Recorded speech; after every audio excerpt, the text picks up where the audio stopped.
नमस्कार साथियों, आप सभी का टॉप 30 क्लास में स्वागत है। साथियों, जैसा कि आपको पता है कि पूरा देश 76वें गणतंत्र दिवस को सेलिब्रेट कर रहा है मेरे भाई। तो 76वें गणतंत्र दिवस के उपलक्ष्य में आज हम लोग 76वें गणतंत्र दिवस के कुछ महत्वपूर्ण मुद्दों पर बात करने वाले हैं मेरे भाई।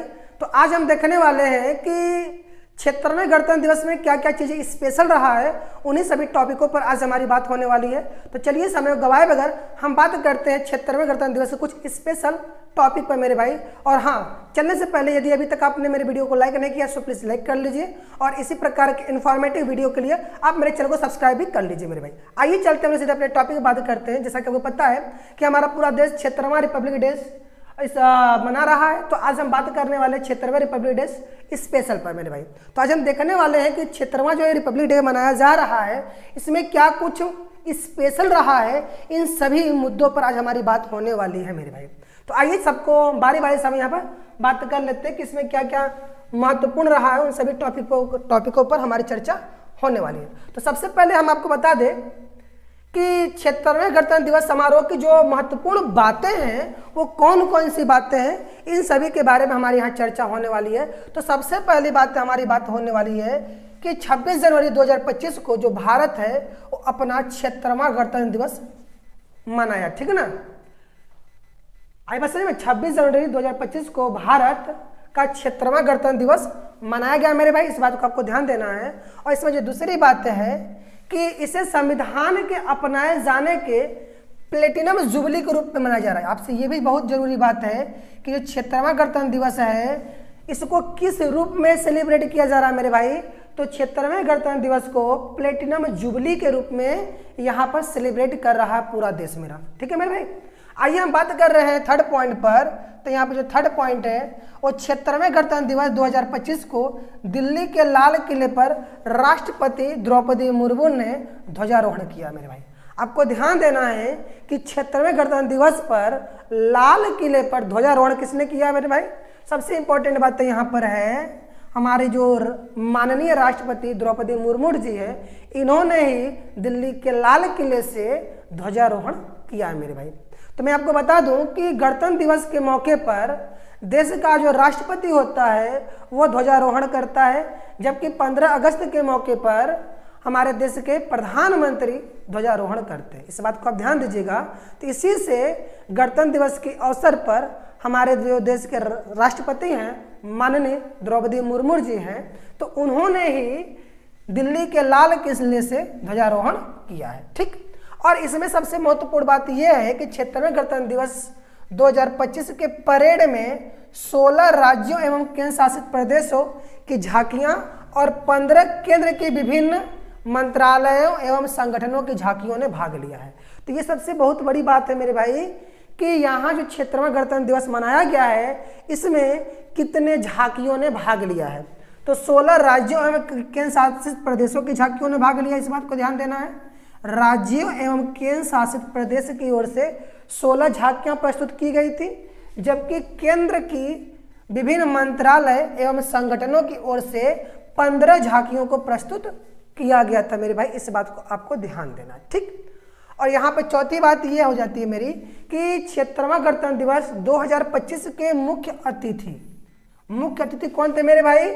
इंडोनेशिया के राष्ट्रपति थे जिनका नाम था प्राबो सुबियांटो, ठीक है ना, प्राबो सुबियांटो मेरे भाई।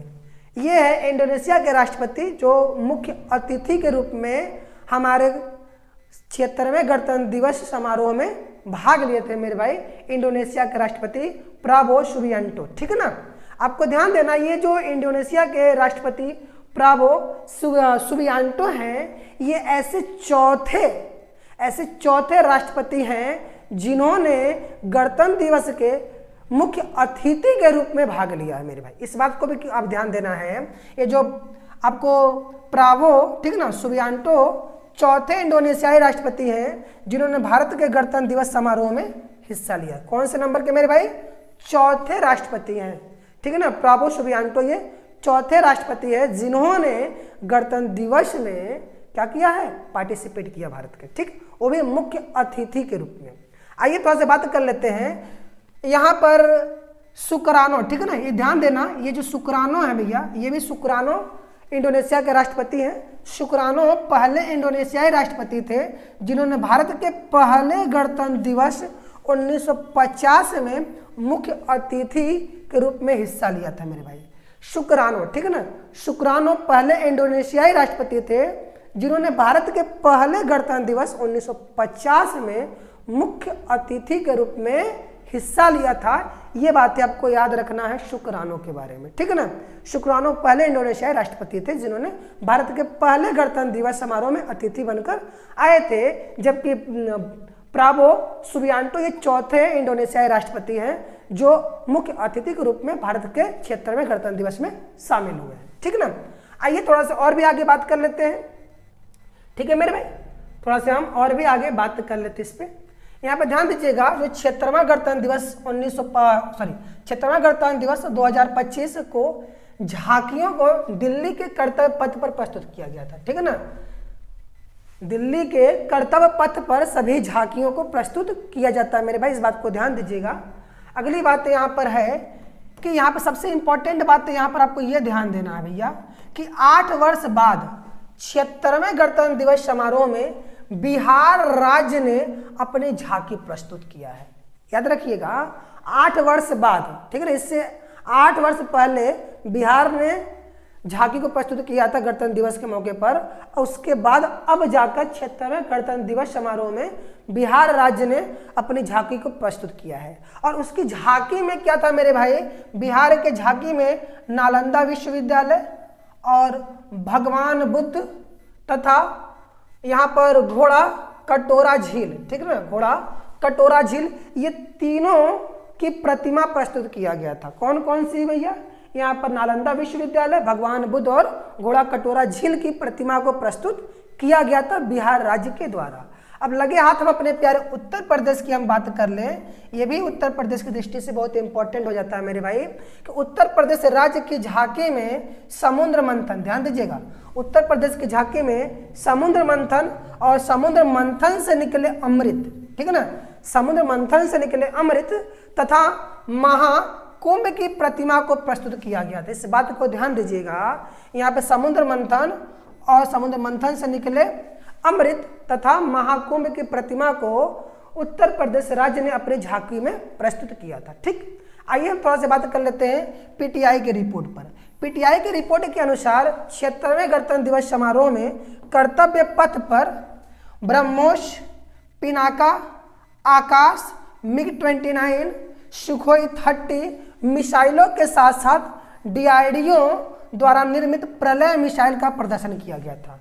आपको इन सभी मिसाइलों का भी नाम ध्यान रखना है कि इन सभी मिसाइलों का प्रदर्शन किया गया था मेरे भाई, ब्रह्मोस, पिनाका, आकाश, मिग-29, सुखोई 30 मिसाइलों के साथ साथ आपका प्रलय मिसाइल जो कि आपका सतह से सतह में वार करने वाली मिसाइल है मेरे भाई, इसका प्रदर्शन किया गया था, ठीक है ना। और सबसे बड़ी बात यहाँ पर यह है, ये जो डीआरडीओ है, डीआरडीओ ने अपने झांकी में रक्षा कवच को प्रस्तुत किया था। डीआरडीओ ने अपनी झांकी में रक्षा कवच को प्रस्तुत किया था, इस बात को भी आपको समझना मेरे भाई, ठीक है ना। इस तरीके से आपने पूरे जो इम्पोर्टेंट बातें हुई है हमारे इस क्षेत्र में गणतंत्र दिवस को लेकर, उन सभी महत्वपूर्ण बातों को आपने देख लिया। अब हम बात करते हैं 76वें गणतंत्र दिवस 2025 के महत्वपूर्ण एमसीक्यू क्वेश्चन पर कि यहाँ से कौन कौन से एमसीक्यू क्वेश्चन आ सकते मेरे भाई आने वाले कंपटीशन के अंदर। तो यहाँ पर सबसे पहला क्वेश्चन आपके समक्ष मैंने प्रस्तुत किया है कि 26 जनवरी 1925 को गणतंत्र दिवस का कौन सी वर्षगांठ मनाई गई है। आपको याद रखना है 26 जनवरी 1925 को गणतंत्र दिवस की कौन सी वर्षगांठ मनाई गई है मेरे भाई, तो 76वां गणतंत्र दिवस मनाया गया। इस बात को ध्यान देना है, 76वां वर्षगांठ मनाया गया, ठीक है ना, गणतंत्र दिवस का 76वां वर्षगांठ मनाया गया है। आइए चलते अपने नेक्स्ट क्वेश्चन की ओर मेरे भाई। तो यहाँ पर नेक्स्ट क्वेश्चन आपके समक्ष है। नेक्स्ट क्वेश्चन क्या कह रहा है कि गणतंत्र दिवस पर दिल्ली के लाल किले पर, ठीक है ना, दिल्ली के लाल किले पर झंडा किसके द्वारा फहराया गया था। झंडा किसके द्वारा फहराया गया था मेरे भाई। तो मैंने अभी आपको बताया है कि गणतंत्र दिवस के मौके पर लाल किले से झंडा का जो ध्वजारोहण होता है वो राष्ट्रपति के द्वारा होता है, जबकि 15 अगस्त स्वतंत्रता दिवस के अवसर पर लाल किले से जो झंडा का ध्वजारोहण होता है मेरे भाई, वो प्रधानमंत्री के द्वारा होता है। तो इस तरीके से हमारे देश के जो राष्ट्रपति है उन्होंने क्या किया है, ध्वजारोहण किया है। और हमारे देश के राष्ट्रपति कौन है मेरे भाई, द्रौपदी मुर्मू है, ठीक है ना, द्रौपदी मुर्मू है। ठीक, इस बात को ध्यान देना है आपको। इन्होंने दिल्ली के लाल किले से ध्वजारोहण किया है।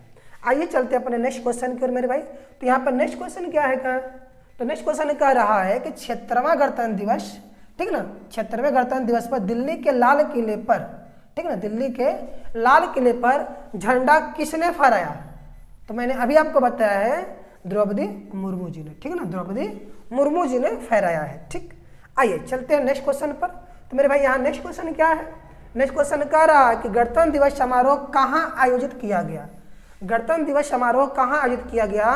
दिल्ली के लाल किले में, दिल्ली के कर्तव्य पथ पर, दिल्ली के इंडिया गेट पर, दिल्ली के शाहीन बाग में। तो मेरे भाई यहाँ पर गणतंत्र दिवस जो समारोह है वो दिल्ली के कर्तव्य पथ पर आयोजित किया गया था, इस बात को ध्यान देना, दिल्ली के कर्तव्य पथ पर। ठीक, आइए आगे चलते हैं। तो मेरे भाई अगला क्वेश्चन मेरा क्या है, अगला क्वेश्चन कह रहा है कि 76वें गणतंत्र दिवस समारोह के मुख्य अतिथि कौन थे? मुख्य अतिथि कौन थे मेरे भाई? अमेरिकी राष्ट्रपति डोनाल्ड ट्रंप थे, या रूस के राष्ट्रपति पुतिन थे, या फिर इंडोनेशिया के राष्ट्रपति प्राबोवो सुबियांतो, ठीक ना, यहाँ पर प्राबोवो सुबियांतो, ठीक ना, ये रह गया मेरे भाई प्राबोवो सुबियांतो, या इनमें से कोई नहीं। तो मेरे भाई मैंने अभी आपको बताया है कि 76वें गणतंत्र दिवस समारोह के जो मुख्य अतिथि थे वो इंडोनेशिया के राष्ट्रपति थे। इंडोनेशिया के राष्ट्रपति कौन थे मेरे भाई? प्राबोवो सुबियांतो, ठीक है ना, प्राबोवो सुबियांतो। ये कौन से नंबर के थे मेरे भाई? ये चौथे नंबर के राष्ट्रपति है इंडोनेशिया के, जिन्होंने भारत के गणतंत्र दिवस में अतिथि के रूप में हिस्सा लिया है। ठीक, आइए आगे बढ़ते हैं अपने नेक्स्ट क्वेश्चन की ओर मेरे भाई। तो मेरा नेक्स्ट क्वेश्चन क्या कह रहा है, प्राबोवो सुबियांतो कौन से इंडोनेशियाई राष्ट्रपति हैं? कौन से इंडोनेशियाई राष्ट्रपति हैं जिन्होंने भारत के गणतंत्र दिवस समारोह में हिस्सा लिया मेरे भाई? तो मैंने आपको बताया है ये चौथे इंडोनेशियाई राष्ट्रपति हैं जिन्होंने भारत के गणतंत्र दिवस समारोह में हिस्सा लिया है। ठीक, आइए चलते अपने नेक्स्ट क्वेश्चन की ओर मेरे भाई। तो मेरा नेक्स्ट क्वेश्चन क्या कह रहा है कि भारत ने अपना पहला गणतंत्र दिवस कब मनाया था? भारत ने अपना पहला गणतंत्र दिवस कब मनाया था? इसमें से 26 जनवरी 1949 को, 26 नवंबर 1949, 26 नवंबर 1950, या 26 जनवरी 1930, या 26 जनवरी 1950। तो मेरे भाई सबको पता है कि भारत ने अपना पहला गणतंत्र दिवस 26 जनवरी 1950 को मनाया था, क्योंकि 26 जनवरी 1950 को ही पूरे भारत में संविधान को लागू कर दिया गया था और भारत एक संपूर्ण गणतंत्र लोकतांत्रिक राज्य बन गया था मेरे भाई। ठीक है, इसी दिन। आइए हम बात करते हैं अपने नेक्स्ट क्वेश्चन पर। तो मेरा नेक्स्ट क्वेश्चन क्या कर, अच्छा, तो मेरा नेक्स्ट क्वेश्चन कह रहा कि भारत के पहले गणतंत्र दिवस, भारत के पहले गणतंत्र दिवस 26 जनवरी 1950, ठीक है ना, ध्यान दीजिएगा, भारत के पहले गणतंत्र दिवस समारोह 26 जनवरी 1950 के मुख्य अतिथि कौन थे? मुख्य अतिथि कौन थे?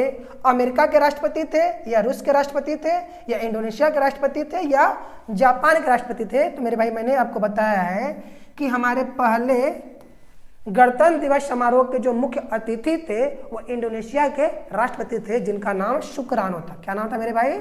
शुक्रानो था, इस बात को ध्यान दीजिएगा, शुक्रानो, ठीक है ना, इंडोनेशिया के राष्ट्रपति शुक्रानो हमारे पहले गणतंत्र दिवस समारोह के मुख्य अतिथि थे, जिसको 26 जनवरी 1950 में सेलिब्रेट किया गया था। ठीक है, आइए चलते अपने नेक्स्ट क्वेश्चन की ओर मेरे भाई। तो मेरा नेक्स्ट क्वेश्चन क्या कह रहा है बच्चा? तो मेरा नेक्स्ट क्वेश्चन कह रहा है कि 76वें गणतंत्र दिवस समारोह में राज्यों एवं केंद्र शासित प्रदेशों की, ठीक है ना, राज्यों एवं केंद्र शासित प्रदेशों की ओर से कितनी झांकियों को प्रस्तुत किया गया था मेरे भाई? आपको ये बताना है, राज्यों एवं केंद्र शासित प्रदेशों से 76वें गणतंत्र दिवस 2025 को कितनी झांकियां प्रस्तुत की गई थी मेरे भाई? तो मैंने अभी आपको बताया है कि राज्यों एवं केंद्र शासित प्रदेशों से कुल 16 झांकियां प्रस्तुत की गई है, जबकि केंद्र के मंत्रालयों एवं संगठनों के द्वारा कुल 15 झांकियों को प्रस्तुत किया गया है। इस बात को आपको ध्यान देना है।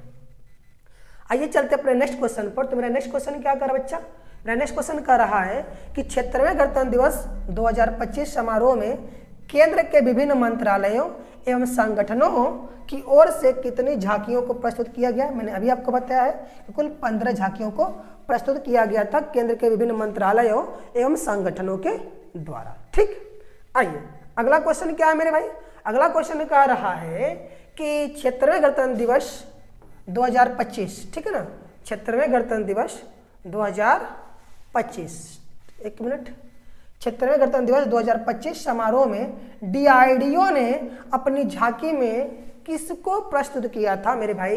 ये इंपॉर्टेंट हो जाता है कि DRDO ने अपनी झांकी में किसको प्रस्तुत किया था मेरे भाई।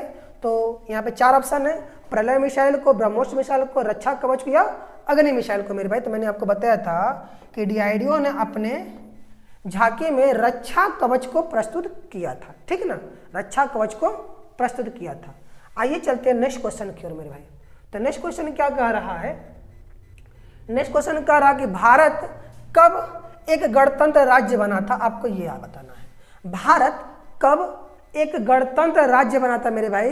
तो भारत 26 जनवरी 1950 को गणतंत्र राज्य बना था, क्योंकि इसी दिन 26 जनवरी 1950 को ही पूरे देश भर में संविधान को लागू करके पूरे देश को एक लोकतांत्रिक गणराज्य बना दिया गया था। ठीक, आइए चलते हैं मैंने नेक्स्ट क्वेश्चन की ओर मेरे भाई।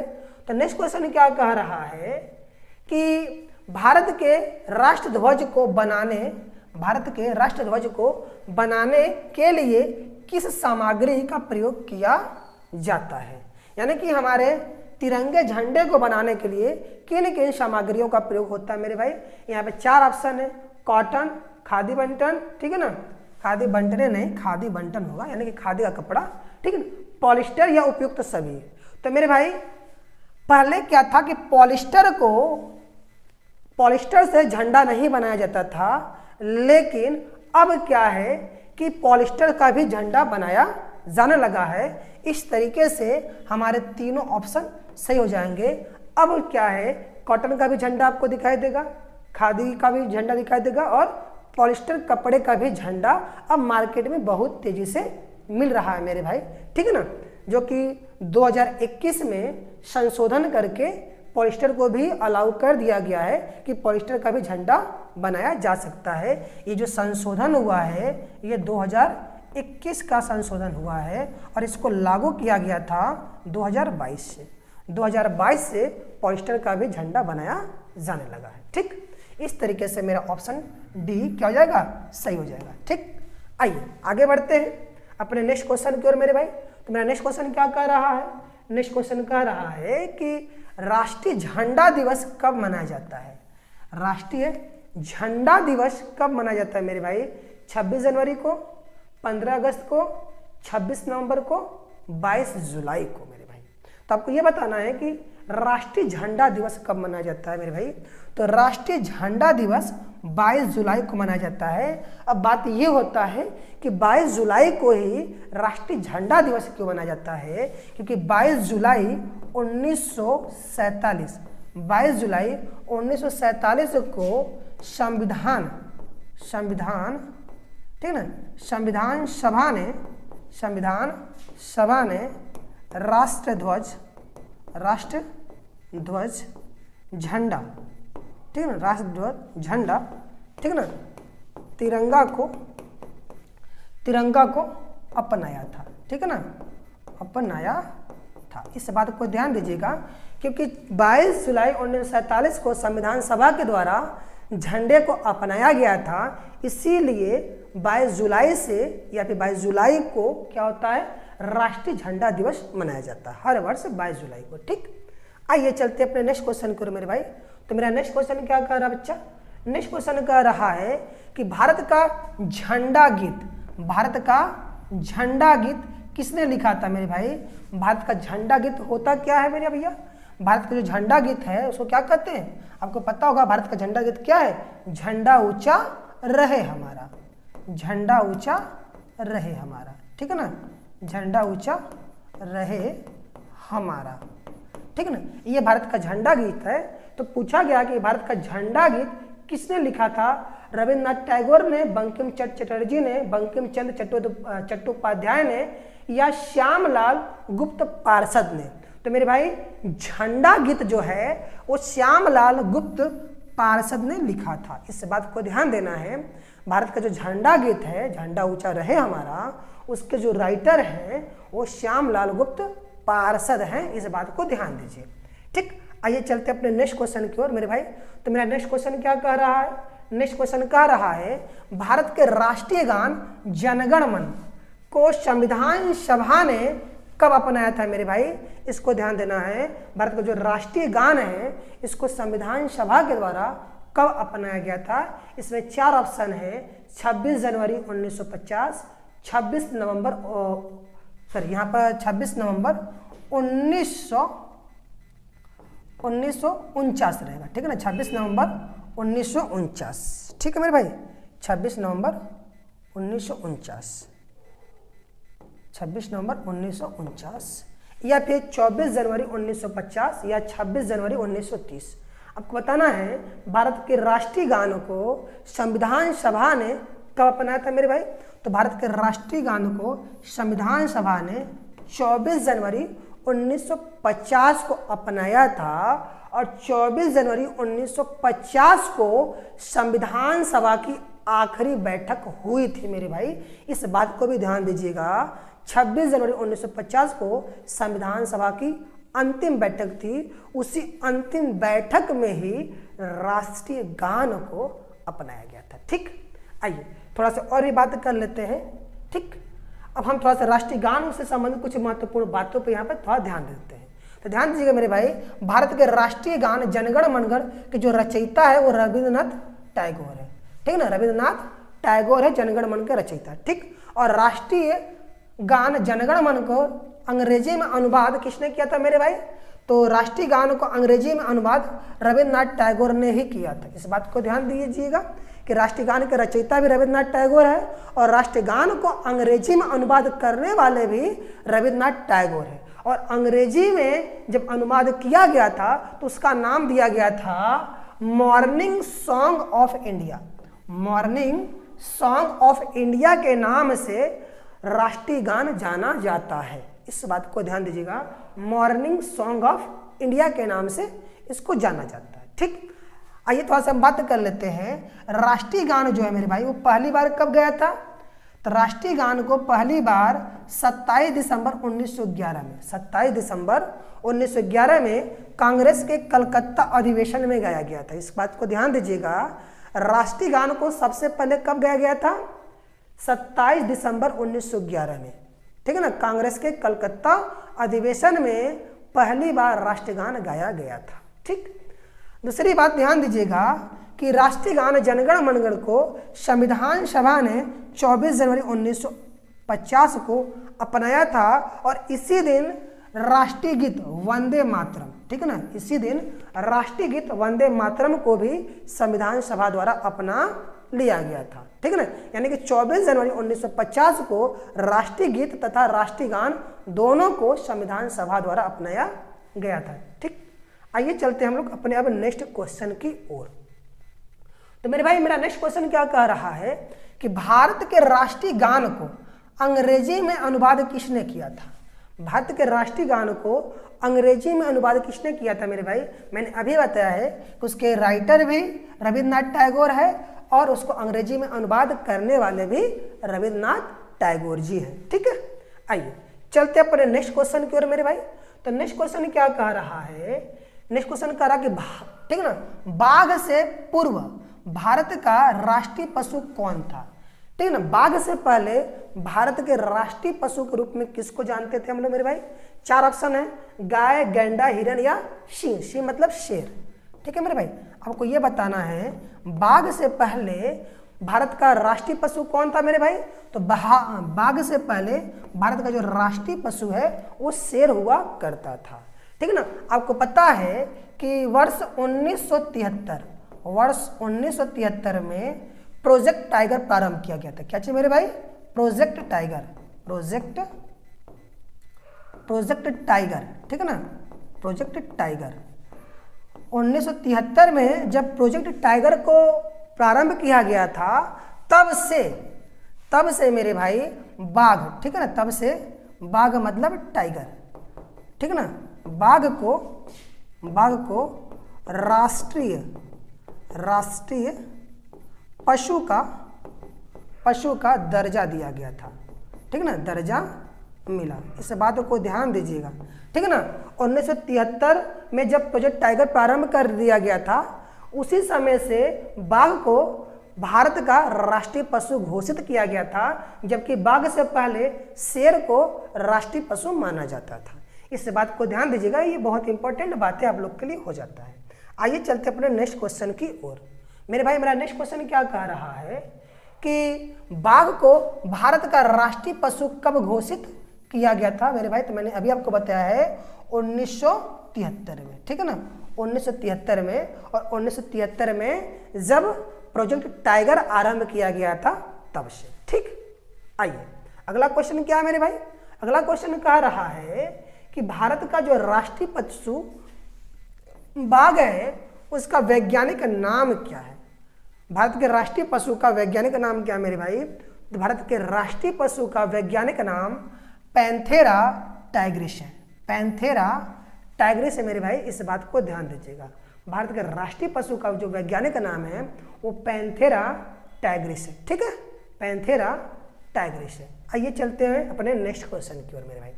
तो मेरा नेक्स्ट क्वेश्चन क्या कह रहा है कि भारत में कितने राष्ट्रीय अवकाश मनाए जाते हैं? ठीक है ना, भारत में कितने राष्ट्रीय अवकाश मनाए जाते हैं? 4 ऑप्शन, 1, 2, 3 और 4। आपको बताना है कि भारत में कितने राष्ट्रीय अवकाश मनाए जाते हैं मेरे भाई। तो भारत में कुल 3 राष्ट्रीय अवकाश मनाए जाते हैं। पहला आपका क्या होता है मेरे भाई? पहला आपका 26 जनवरी, दूसरा आपका 15 अगस्त, उसके बाद तीसरा आपका 2 अक्टूबर गांधी जयंती। इन 3 डेट को राष्ट्रीय अवकाश मनाया जाता है मेरे भाई, इस चीज को आपको ध्यान देना है। आइए चलते हैं नेक्स्ट क्वेश्चन की ओर मेरे भाई। तो नेक्स्ट क्वेश्चन क्या कह रहा है? नेक्स्ट क्वेश्चन कह रहा है कि यह किसने कहा है एक ध्वज या झंडा न सिर्फ हमारी स्वतंत्रता है बल्कि सभी लोगों की स्वतंत्रता का प्रतीक है? ये कथन किसने कहा था? आपको बताना है। सुभाष चंद्र बोस ने कहा था, महात्मा गांधी ने कहा था, जवाहरलाल नेहरू ने बोला था, या फिर चंद्रशेखर आजाद जी ने बोला था? तो मेरे भाई एक ध्वज न सिर्फ हमारी स्वतंत्रता है बल्कि सभी लोगों की स्वतंत्रता का प्रतीक है, ये बातें जवाहरलाल नेहरू जी ने बोला था। ये बातें किसने बोला था? जवाहरलाल नेहरू जी ने बोला था। इस बात को आपको ध्यान रखना है मेरे भाई। आइए चलते अपने नेक्स्ट क्वेश्चन की ओर, ठीक है मेरे भाई। तो मेरा नेक्स्ट क्वेश्चन क्या कर रहा है बच्चा? मेरा नेक्स्ट क्वेश्चन कह रहा है, ठीक है, मेरा नेक्स्ट क्वेश्चन क्या कह रहा है कि भारत के राष्ट्रीय ध्वज की लंबाई तथा चौड़ाई का अनुपात होता है। आपको बताना है भारत का जो राष्ट्रीय ध्वज है इसकी लंबाई और चौड़ाई का अनुपात क्या होता है? 4 संबंधित 3, 3 संबंधित 2, 2 संबंधित 3 या 3 संबंधित 4 होता है, ये आपको बताना है। तो यहाँ पर ध्यान दीजिएगा, इस तरीके से हमारा राष्ट्रीय ध्वज होता है मेरे भाई, ठीक है ना, इस तरीके से हमारा राष्ट्रीय ध्वज होता है, आपको पता है। तो बीच में हमारा चक्र होता है, ठीक। तो ये आपका लंबाई हो गया, ये आपका लंबाई हो गया और ये आपका चौड़ाई हो गया। तो आपको बताना है लंबाई और चौड़ाई का अनुपात कितना होता है मेरे भाई। तो लंबाई और चौड़ाई का अनुपात आपका 3 संबंधित 2 होता है, इस बात को ध्यान दीजिएगा। 3 संबंधित 2 हमारे तिरंगे झंडे की लंबाई और चौड़ाई का अनुपात होता है, क्योंकि पहले लंबाई की बातें बोला है उसके बाद चौड़ाई की बातें बोला, इसलिए पहले लंबाई बोलेंगे फिर उसके बाद चौड़ाई बोलेंगे। अगर वही चौड़ाई तथा लंबाई का अनुपात बोलता हम 2:3 बताते, ठीक। आइए चलते हैं नेक्स्ट क्वेश्चन की ओर मेरे भाई। तो मेरा नेक्स्ट क्वेश्चन क्या कह रहा है? नेक्स्ट क्वेश्चन कह रहा है कि भारत ने तिरंगे झंडे में चरखे के स्थान पर, भारत ने तिरंगे झंडे में चरखे के स्थान पर चक्र कब अस्तित्व में आया? भारत के तिरंगे झंडे में चरखे के स्थान पर चक्र कब अस्तित्व में आया मेरे भाई? तो पहले हमारे तिरंगे झंडे में, जहां आज के समय में चक्र है, पहले वहां चरखा हुआ करता था। तो यही कह रहा कि चरखा को हटाकर ये चौक जो चक्र है उसको कब लाया गया था। तो मेरे भाई चरखे के स्थान पर हमारा जो चक्र है वो 1947 से अस्तित्व में आया है, ठीक है ना, 1947 से। इस बात को ध्यान दीजिएगा, भारत के तिरंगे झंडे में चरखे के स्थान पर चक्र का अस्तित्व 1947 से बना हुआ है, ठीक। आइए आगे बढ़ते मेरे भाई, हम चलते अपने नेक्स्ट क्वेश्चन की ओर, देखते हैं मेरा नेक्स्ट क्वेश्चन क्या है, ठीक। तो मेरा नेक्स्ट क्वेश्चन कह रहा है कि भारत के वर्तमान राष्ट्रीय ध्वज तिरंगा, ठीक है ना, को संविधान सभा द्वारा कब अपनाया गया था, ठीक है। मैंने अभी आपको इससे पहले एक सवाल बताया था जहां पर मैंने आपसे क्वेश्चन किया था कि झंडा दिवस कब मनाया जाता है मेरे भाई, यानी कि जब झंडा को संविधान सभा ने अपनाया था तब से झंडा दिवस मनाया जाता है। तो वही क्वेश्चन यहाँ पर घुमा के पूछा गया है, भारत के वर्तमान राष्ट्रीय ध्वज तिरंगा को संविधान सभा द्वारा कब अपनाया गया था मेरे भाई। तो समय कितना था, 22 जुलाई 1947। 22 जुलाई 1947 को संविधान सभा ने भारत के तिरंगे झंडे को अपनाया था, ठीक। आइए चलते हैं नेक्स्ट क्वेश्चन की ओर मेरे भाई।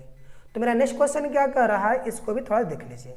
नेक्स्ट क्वेश्चन कह रहा है कि भारत के राष्ट्रीय ध्वज तिरंगा की डिजाइन किसने तैयार किया था, ठीक है ना। हमारे राष्ट्रीय ध्वज तिरंगा का डिजाइन किसने तैयार किया था मेरे भाई। आपके सामने 4 ऑप्शन है, रविन्द्रनाथ टैगोर, बंकिम चंद्र चट्टोपाध्याय या पिंगली वैक्या या फिर अरविंद घोष ने। तो मेरे भाई यहाँ पर झंडा का जो डिजाइन है, हमारे तिरंगे झंडे की जो डिजाइन है उसको तैयार करने का श्रेय पिंगली वेंकैया को जाता है। पिंगली वेंकैया जी ने भारत के तिरंगे झंडे की डिजाइन को बनाया था, ठीक है। आइए चलते हैं नेक्स्ट क्वेश्चन की ओर मेरे भाई। तो नेक्स्ट क्वेश्चन क्या कर रहा है, राजपथ पर,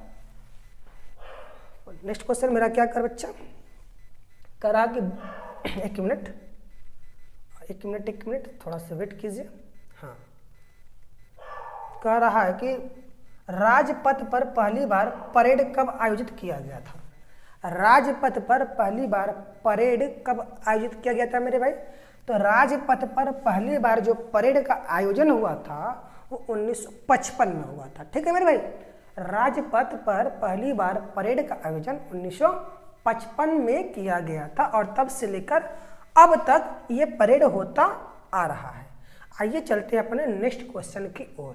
तो मेरे भाई मेरा नेक्स्ट क्वेश्चन क्या कर रहा है कि पहला गणतंत्र दिवस समारोह कहाँ आयोजित किया गया था मेरे भाई। इसमें 4 ऑप्शन है, आपको बताना है। पहला गणतंत्र दिवस समारोह 26 जनवरी 1950 का जो आयोजन हुआ था वो कहाँ हुआ था, दिल्ली के शाहीन बाग में या दिल्ली के नवीन सी बाग में या फिर इरविन स्टेडियम में या कोटला स्टेडियम में। तो मेरे भाई भारत का जो पहला गणतंत्र दिवस समारोह मनाया गया था वो दिल्ली के इरविन स्टेडियम में मनाया गया था, दिल्ली के इरविन स्टेडियम में, ठीक है। आइए चलते हैं हम अपने नेक्स्ट क्वेश्चन की ओर मेरे भाई। तो मेरा नेक्स्ट क्वेश्चन क्या कह रहा है, नेक्स्ट क्वेश्चन कह रहा है कि प्रत्येक वर्ष गणतंत्र दिवस के दिन राज्य में ध्वज कौन फहराता है। आपको ध्यान देना है कि गणतंत्र दिवस के दिन राज्य के अंदर ध्वज कौन फहराता है, राज्य का मुख्यमंत्री या राज्य का राज्यपाल या कैबिनेट मंत्री या पुलिस महानिदेशक। तो मेरे भाई जिस तरीके से केंद्र में राष्ट्रपति ध्वज को फहराता है, ठीक उसी तरीके से राज्य के अंदर राज्यपाल ध्वज को फहराता है गणतंत्र दिवस के समारोह पर, ठीक है ना। गणतंत्र दिवस के समारोह पर केंद्र में राष्ट्रपति ध्वज को फहराता है जबकि राज्य में राज्यपाल। और 15 अगस्त के मौके पर केंद्र में आपका प्रधानमंत्री ध्वज फहराता है तो राज्य के अंदर मुख्यमंत्री ध्वज को फहराएगा, ठीक है। इस बात को ध्यान दीजिएगा मेरे भाई। आइए चलते हैं, देखते हैं अपने नेक्स्ट क्वेश्चन पर कि नेक्स्ट क्वेश्चन क्या कह रहा है बच्चा। नेक्स्ट क्वेश्चन कह रहा है कि प्रत्येक वर्ष गणतंत्र दिवस परेड पर, ठीक है ना, परेड पर मार्च पास्ट का नेतृत्व कौन सी सैन्य टुकड़ी करती है। प्रत्येक वर्ष गणतंत्र दिवस परेड पर मार्च पास्ट का नेतृत्व कौन सी सैन्य टुकड़ी करती है वायुसेना, नौसेना, पैदल सेना या विशेष बल मेरे भाई। तो यहाँ पर मार्च पास्ट का जो नेतृत्व करता है वो पैदल सेना करता है मेरे भाई, ठीक है ना। मार्च पास्ट का जो नेतृत्व करता है वो पैदल सेना करता है, इस बात को आपको ध्यान देना, ठीक है।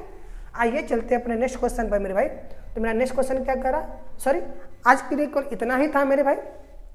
तो आपने देखा कि किस तरीके से 76वें गणतंत्र दिवस समारोह का जो मुख्य बातें था वो कौन कौन सी मुख्य बातें थी और उससे संबंधित कौन कौन से एमसीक्यू हमारे कंपटीशन में पूछे जा सकते हैं मेरे भाई।